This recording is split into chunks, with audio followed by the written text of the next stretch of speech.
Well, hi everyone, and welcome to another fun-filled edition of Adam's Music Box, where today we're going to wish a very happy birthday to a music and comedy legend, Mr. Rick Wakeman. Now, Wakeman was one of the pioneers of the keyboard as a feature lead rock instrument.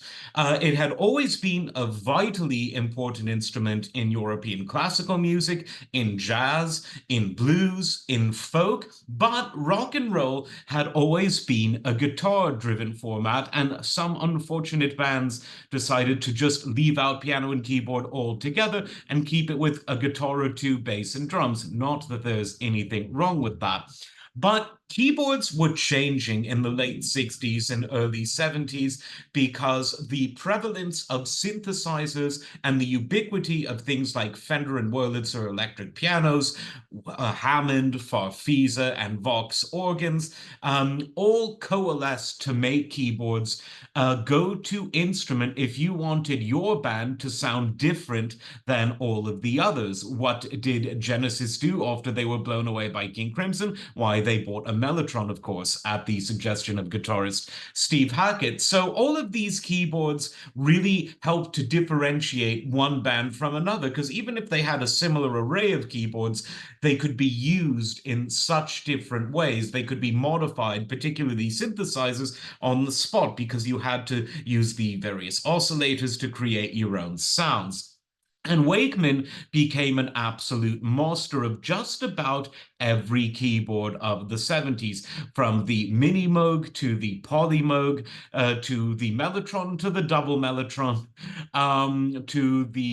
to every variety of electric piano, organ, acoustic piano, and many other synthesizers whose name is slipping my mind. Rick Wakeman played them all. And he popularized the idea of a lead keyboardist, even though, yes, didn't technically have a leader, although I suppose Chris Squire and John Anderson could compete for that title. When Wakeman left David Bowie's Spiders from Mars and joined the band Yes, that had already been going for 3 albums at that point, he interjected fresh blood and new life and new sounds into the band. But it was in his solo work where he really showed that all you need is keys. The Six Wives of King Henry VIII was a kind of instrumental musical tapestry that painted pictures of the various personalities and circumstances that surrounded the six wives of an infamous divorcee king. He followed that up, of course, with a take on Jules Verne's Journey to the Center of the Earth, which was in many ways his magnum opus, and this was followed up by The Legend of King Arthur and The Knights of the Round Table. All of these albums had very old-fashioned themes, but played on very modern keyboards. Wendy Carlos switched on Bach. Anyone? It was the idea of the time.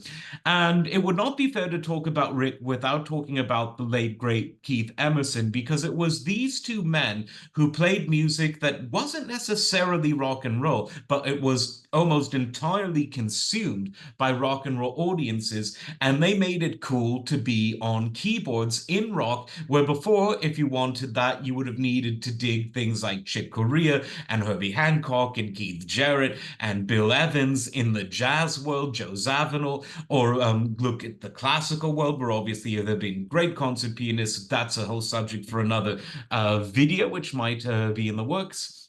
But in the rock and roll audience genre, Rick and Keith really paved the way.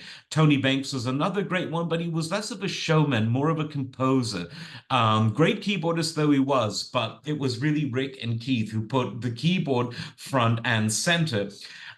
With all of that said, some of the work that I think Rick really is at his best is when it's just him alone at an acoustic piano, because he can do so much with just two hands on one keyboard, whilst he might be more famous for, crossing hands all over with the stacked keyboard rigs. When you just see him alone at the piano, you really get a sense of his great musicality, how fast his right hand, his famous right hand, just really is, especially on the weighted keys of a traditional piano. And you also get to see something that, yes, audiences didn't always get to see, which is that he's a great stand-up comedian.